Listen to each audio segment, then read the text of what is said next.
Depois de uma avaliação minuciosa, eu já tenho o meu veredito sobre bancos e sei quais deles podem continuar tendo bons resultados e quais não devem agradar os investidores. Eu sou Gabriel Bassotto, sou especialista em renda variável e analista-chefe de ações pelo Simpla Club. E obviamente, se você gostar aqui desse conteúdo, já deixa aqui o seu like, porque assim eu vou saber que você gosta de conteúdos como esse e nós podemos gravar mais vídeos assim. Então vamos embora agora para o vídeo.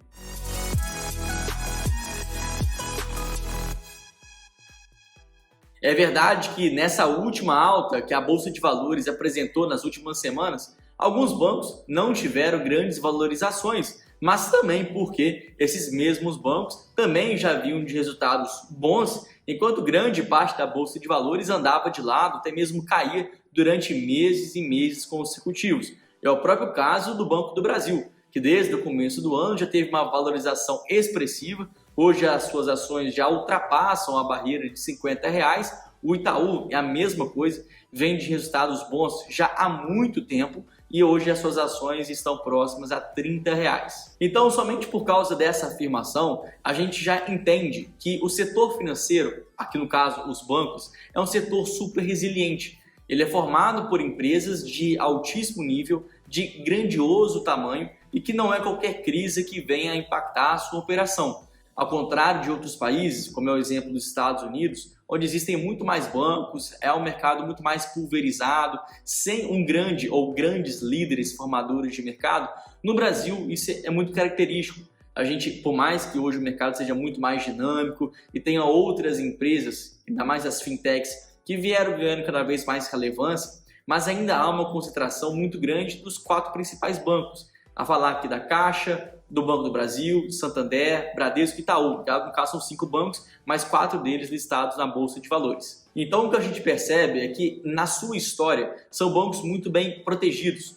porque eles são tão grandes, eles controlam tanto parte da economia que não é qualquer crise que vem a impactar essas operações. Muito ao contrário, por exemplo, do que nós vimos ainda ao começo desse ano, quando alguns bancos americanos, bancos ainda de grande potencial, de grande relevância no sistema, veio a falir com uma facilidade realmente muito grande. Isso não acontece no Brasil. Então, hoje, o que a gente entende é que os bancos no nosso país, eles são muito mais protegidos do que boa parte do mundo, inclusive boa parte de países que são desenvolvidos. Então, além de já terem um tamanho muito grande, uma relevância, uma capilaridade de atuação em todo o país, ou seja, são bancos realmente nacionais, que não são apenas regionais. E além disso tudo, são bancos já muito maduros. Ao contrário de outras situações, de outras empresas que são muito de crescimento, os grandes bancos aqui no nosso país já não tem muito mais para onde crescer. Já tem um resultado que vai acompanhar ali o desenvolvimento da economia, o crescimento do país, mas não tem muito mais para onde ele fazer, porque ele já dominou realmente todo o território.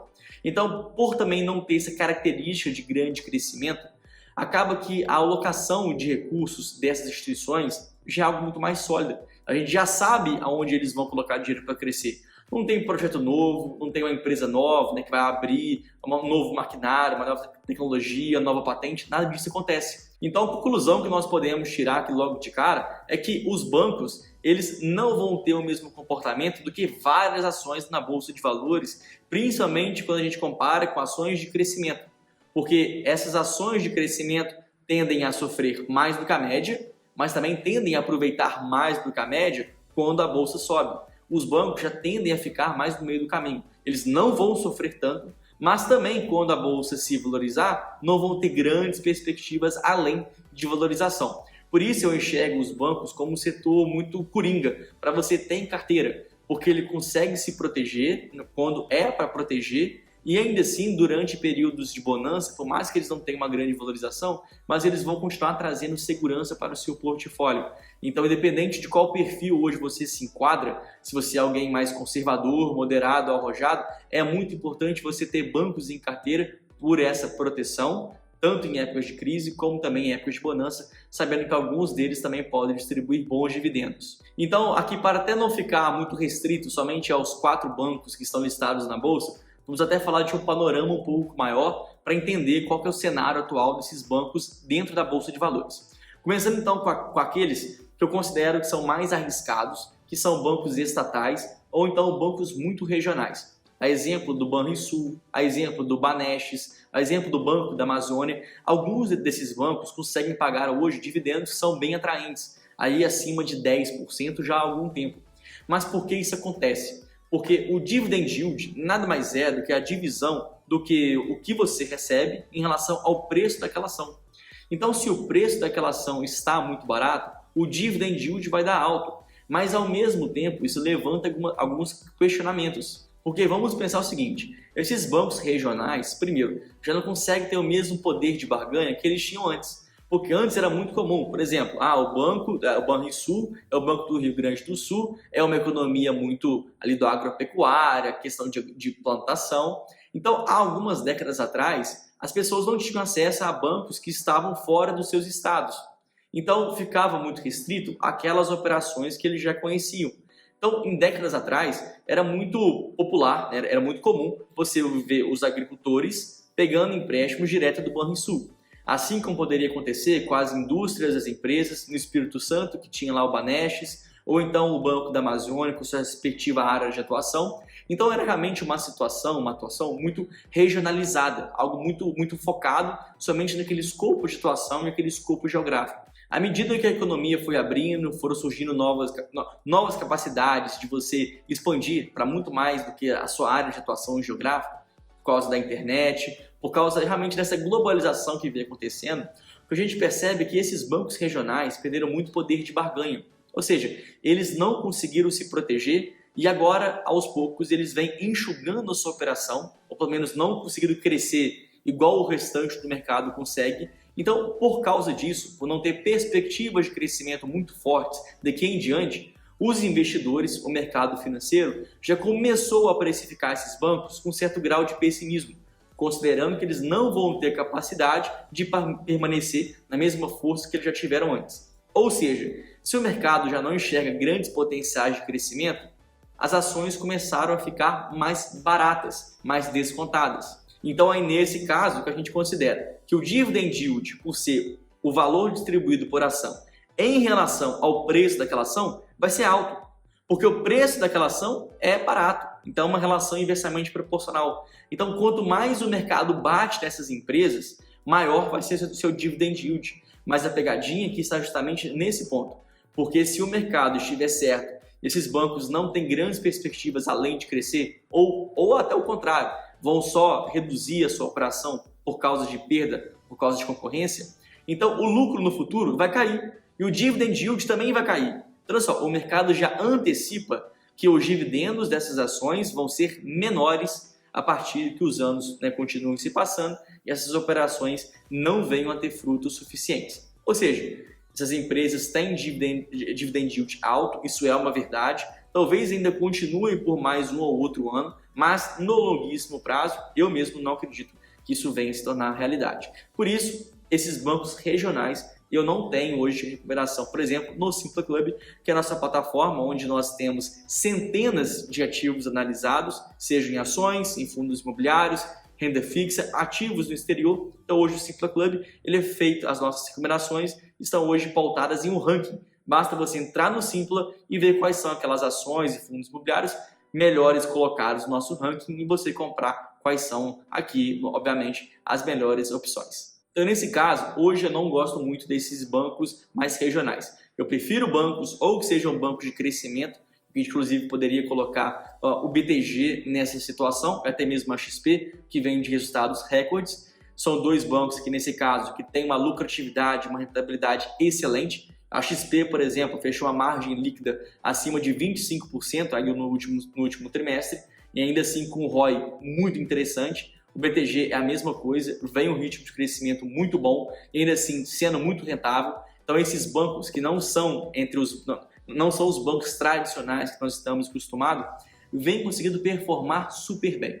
Agora, pelo fato do mercado já precificar esses bancos com muito crescimento, o preço deles também não é lá tão barato assim. Então são bancos muito bons, mas por outro lado, acabam não tendo agora um valuation, um momento, uma margem de segurança adequada, atraente, para que a gente consiga fazer os nossos investimentos. Então também, apesar de serem bancos muito bons, com certeza poderiam entrar em uma carteira de investimentos, mas ainda, a meu ver, falta uma margem de segurança mais atraente. Então sobra agora para a gente os bancos mais tradicionais, sendo eles Banco do Brasil, Bradesco, Santander e Itaú. O que a gente observa é que desses 4 bancos principais, 2 deles agora estão tendo resultados melhores, a dizer aqui o Banco do Brasil e o Itaú. Os dois agora conseguem operar com uma rentabilidade, o ROI, acima de 20%, o que, de fato, pegando aqui em tudo a sua história, não são todos os trimestres que se repete, não. Então, os resultados atuais desses bancos estão super fortes e, obviamente, eles também conseguem distribuir mais dividendos do que a média. O Banco do Brasil, por exemplo, deve ter uma distribuição que varia entre 9, 10, 9 a 11% aí ao longo ainda dos próximos anos. Então, o Banco do Brasil passa pela sua melhor fase, onde toda a sua operação super encaixou, uma rentabilidade excelente, uma segurança fenomenal e que por isso acaba tendo um dividend yield também bem interessante. É verdade que o banco não é mais tão barato igual já foi no passado. Hoje ele está com múltiplos de preço que vão de acordo com a sua média histórica, embora também hoje ele esteja com uma qualidade acima do que já foi visto no passado. Então ele encareceu, ficou ali na margem do que ele ficou ali na média do que ele costumava ter no passado, embora agora ele tenha uma qualidade superior. Então acaba sendo um banco ainda muito bom, ainda vale sim nossos aportes, mas também não tem a mesma margem de antes. E por fim, o Itaú. O Itaú também vem de resultados fabulosos, é um banco que já tem um histórico de gestão fenomenal, o banco que consegue agregar resultados cada vez melhores. Então é um banco que realmente, da visão do investidor, do acionista, é um banco que faz total sentido porque ele tem um histórico muito bom, uma qualidade muito boa e sabe executar todo o seu plano com muita qualidade. Então, até por isso, acaba também sendo o banco mais caro entre os 4 principais bancões que nós temos na Bolsa de Valores. Continuo também achando o Itaú uma excelente opção de investimentos, mas como dito, ele também já não é o banco mais barato, então ele já tem o preço ali mais esticado, também por causa da qualidade que ele vem entregando. Então, ao meu ver, o que eu ainda vejo é que o Bradesco, considerando todo o seu histórico, de um banco que tem uma qualidade também excelente, está agora mudando a sua gestão, está recuperando um pouco da qualidade, eu vejo que ainda é o banco mais descontado, se a gente considera que é o banco que mais pode recuperar o que ele já foi. Talvez nessa ocasião é o banco que tem mais ficado aquém dos seus resultados, ou pelo menos do seu histórico. Então, considerando que o banco pode recuperar todo o seu histórico de qualidade, e hoje ele está com seu preço muito descontado, talvez é aquele que pode surpreender e ter uma valorização das suas ações expressiva. Obviamente, essa aqui não é uma promessa, né, de rentabilidade, porque depende, obviamente, do que ele vai entregar daqui para frente. Se ele não recuperar, suas ações também não vão se recuperar. Mas se a gente acredita no seu histórico, aí sim ele pode ter uma valorização. Então, ao meu ver, nós ainda temos bancos muito bons, no caso Itaú e Banco do Brasil, que mesmo não sendo grandes barganhas, mas atravessam um momento fantástico. O Bradesco vem aquele como ainda um pouquinho mais de risco, mas tendo talvez um potencial de valorização interessante, enquanto outros bancos como XP e BTG ainda estejam mais caros do que talvez a gente gostaria de pagar. Então, chegamos aqui ao final desse vídeo, eu espero que você tenha gostado, que em caso positivo, considere que se inscrever no canal, dá um like aqui nesse vídeo, porque assim a gente entende que você gosta de conteúdos como esse e podemos produzir mais vídeos assim. Chegamos então ao final desse conteúdo, espero que você tenha gostado e também te espero na próxima. Valeu!